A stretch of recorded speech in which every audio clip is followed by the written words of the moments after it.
இன்று இதய தெய்வம் டாக்டர் புரட்சித் தலைவி அம்மாவுடைய 78வது பிறந்தநாள் விழாவை இங்கே கொண்டாடி கொண்டிருக்கிறோம். மறைந்து கிட்டத்தட்ட 8-10 ஆண்டுகள் ஆகிவிட்டது. அப்படி ஆனாலும் கூட அந்த அம்மையாருக்கு நாம் இங்கே பிறந்தநாள் விழா எடுக்கிறோம் என்று சொன்னால் அது நம்முடைய கடமை. அதுவும் குறிப்பாக நம்முடைய மாவட்டத்தில் நாம் புரட்சித் தலைவி அம்மா அவர்களுக்கு விழா எடுக்க வேண்டும். ஏனென்று சொன்னால் 91 சட்டமன்ற பொதுத் தேர்தல் வந்த பொழுது அவர்கள் நம்முடைய ஒன்றுபட்ட தருமபுரி மாவட்டத்தில் வேட்பாளர் நிற்க வேண்டும் என்று விருப்பப்பட்டார்கள்.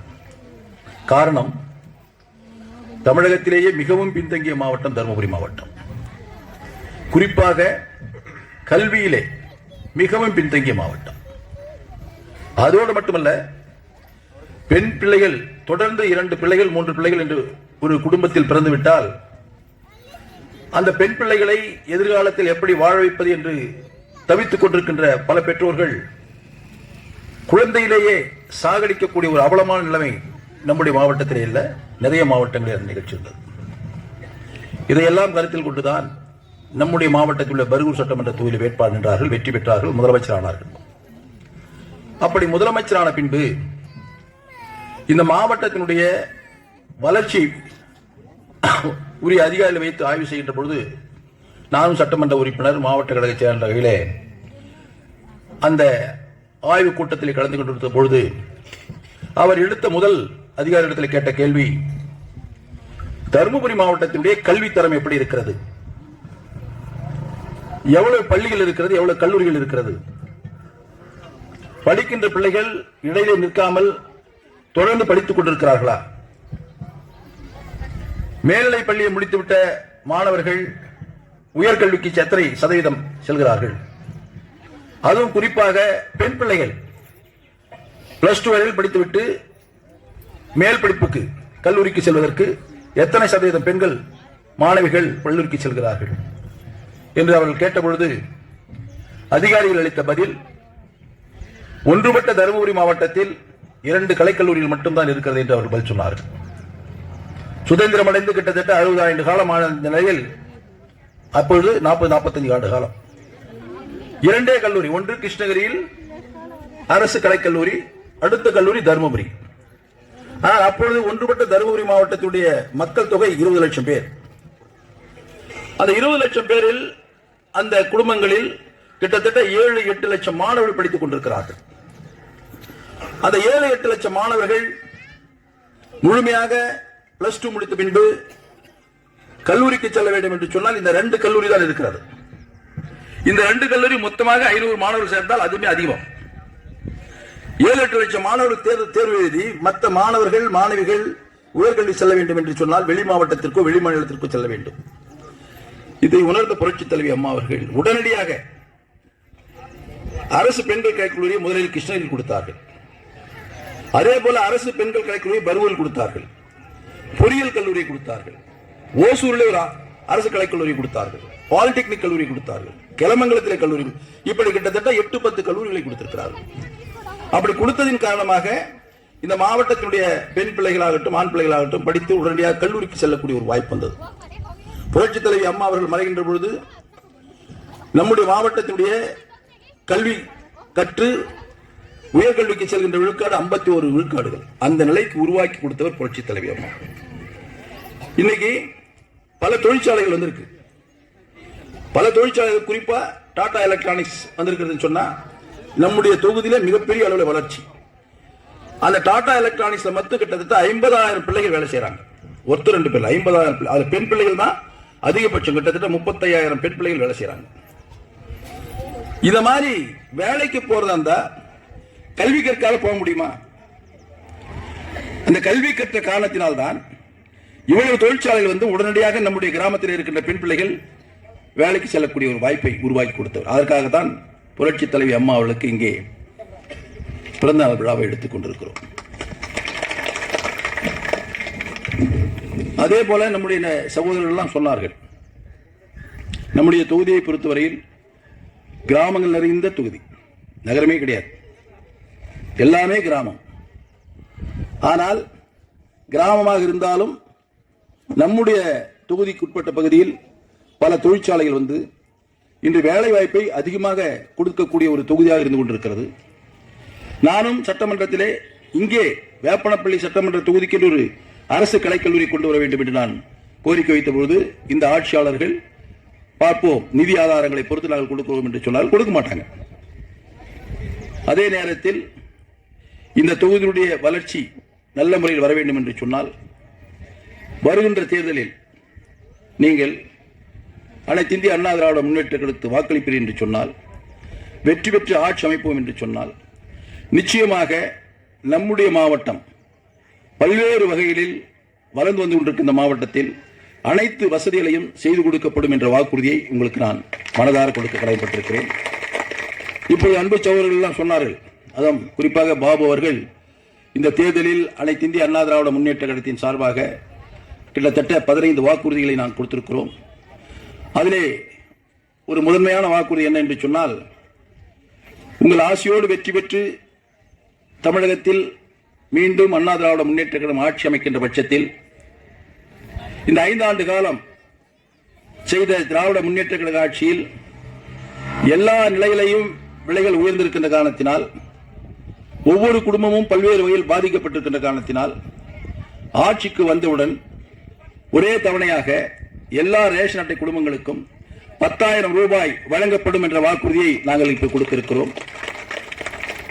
அதே போல கடந்த தேர்தலிலே நாங்கள் ஒவ்வொரு குடும்பத்திற்கும் 1,500 ரூபாய் கொடுப்போம் என்று சொல்லியிருந்தோம். ஆனால் வெற்றி பெற முடியவில்லை. திராவிட முன்னேற்ற கழகம் வெற்றி பெற்று ஆட்சியில் வந்தார்கள்.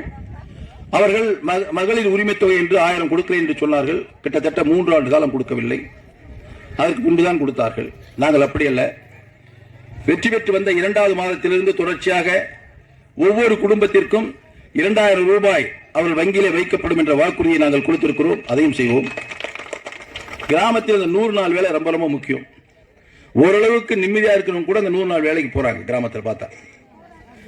ஏன்னு சொன்னா ஒரு 100 நாள் அந்த வேலைக்கு போகும்போது ஒரு பொருளாதாரம், ஒரு வருவாய், ஒரு 300 ரூபாய் 400 ரூபாய் வருது. அதில் இந்த ஆட்சியாளர்கள் தொடர்ந்து ஒரு பெண் வேலைக்கு செல்கிறார்கள் சொன்னால் 100 நாள் முழுமையாக வேலை கொடுப்பதில்லை. என்ன காரணம் என்று சொன்னால், அவர்களுக்கு வேண்டியவர் இந்த பணிதள பொறுப்பாளர்களை வைத்துக் கொண்டு அவர்கள் எங்க பெங்களூர்ல இருப்பாங்க, அவங்க கையெழுத்து போட்டுறது, பேங்க் அக்கௌண்ட் கொடுத்துறது, அவங்களுக்கு பணம் போய் சேர்ந்துடும். இதையெல்லாம் மத்திய அரசு கண்டுபிடிச்சுதான் யார் யார் வேலைக்கு செல்கிறார்களோ அவர்களுக்கு மட்டும்தான் பணம் பட்டுவாடா பண்ண வேண்டும் என்று சட்ட திட்டங்களை மாற்றினார்கள். அது பார்லிமெண்ட்லேயே பாராளுமன்றத்திலேயே அந்த பில் பாஸ் ஆகி ஜனாதிபதி அம்மையாரும் கையெழுத்து போட்டு 125 நாள் 365 நாளுக்கு 125 நாள் கட்டாயம் வேலை கொடுக்க வேண்டும் என்று மத்திய அரசு உத்தரவு போட்டிருக்குது. இந்த அரசாங்கம் அதை செய்ய மாட்டேங்கிறாங்க. அதைத் தொடர்ந்து உங்கள் ஆட்சியோடு ஆட்சிக்கு வந்தால் நாங்கள் 125 நாளை 150 நாட்களாக உயர்த்தி உறுதியாக ஒரு தனிப்பட்ட பெண்ணுக்கு அந்த 150 நாள் வேலை கிடைப்பதற்குரிய உத்தரவாதத்தை அளிக்கிறோம் என்ற வாக்குறுதி கொடுத்திருக்கிறோம். இப்படி பல்வேறு வாக்குறுதிகளை நாங்கள் இடத்திலே கொடுத்திருக்கிறோம். அதை உங்களிடத்திலே நேரடியாக வீடு வீடாக வந்து எங்களுடைய கழக தோழர்கள் உங்களுக்கு விளக்கம் சொல்வார்கள். வீடு கட்டுவதற்கு என்னென்ன வசதிகள் நாங்கள் செய்து கொடுக்கிறோம் என்பதை சொல்வார்கள். அதே படித்து வேலை இல்லாமல் இருக்கின்ற இளைஞர்களுக்கு மாதம் 2,000 ரூபாய் அவர்களுக்கு வேலை கிடைக்கின்ற வரையில் கொடுக்கப்படும் என்ற வாக்குறுதி கொடுத்திருக்கிறோம். அதே போல 3 கேஸ் சிலிண்டர் விலையில்லாமல் கொடுக்கிறோம் என்று சொல்லியிருக்கிறோம். இன்றைய ஆட்சியாளர்கள் திரு ஸ்டாலின் அவர்கள் 520 வாக்குறுதிகளை ஒரு வாக்குறுதியாக கொடுத்தார். நாங்கள் ஆட்சிக்கு வந்தால் கேஸ் சிலிண்டருக்கு 100 ரூபாய் மானியம் கொடுக்கிறனாரு, கொடுக்கல. ஆனால் நாங்கள் ஆட்சிக்கு வந்தால் 3 கேஸ் சிலிண்டர், வருடத்திற்கு 3 கேஸ். சின்ன குடும்பம் இருந்தா கேஸுக்கு பணமே கட்ட தேவையில்லை, அந்த 3 கேஸ் சிலிண்டர்ல முடிஞ்சிடும். ஒரு பெரிய குடும்பம் ஓரளவுக்கு பெருசா இருந்தா ஒரு அடிஷனலா ஒரு கேஸ் சிலிண்டர் வாங்கணும், 4 ஆகும். அது மாதிரி எல்லாம் பல வாக்குறுதிகளை கொடுத்திருக்கிறோம். நன்றாக யோசனை செய்து பாருங்கள். அனைத்திற்கும் மேலாக நாடு அமைதியாக இருக்க வேண்டும், அது முக்கியம். இன்னைக்கு பல்வேறு கொலை கொள்ளை பெண்கள் பாதுகாப்பற்ற நிலை இருக்கிறதுக்கு காரணம், இந்த தவறுகள் எல்லாம் நடப்பதற்கு காரணமாக இருக்கின்றவர்கள் அந்த இளைஞர்கள். அவர்களாக இல்லை. இப்ப சாராயம் குடிச்சா ஒரு பெரியவங்க வராங்கன்னா பயம் வரும், அந்த போதை குறைஞ்சிடும். ஒரு பையன் சாராயம் குடிச்சு போறான், அங்க அப்பனும் அம்மாவும் வராங்க, ஐயோ அப்பா வந்துட்டான்பா அப்படின்ற பயத்திலே அவனுக்கு அந்த போதை குறைஞ்சிடும். டக்குன்னு ஓட பார்ப்பான். அப்பா வந்துட்டாரு, அப்பா முன்னாடி இருந்தா வருத்தப்படுவாரு, இல்ல அடிப்பாரு, திட்டுவாரு, ஓடிடுவான்.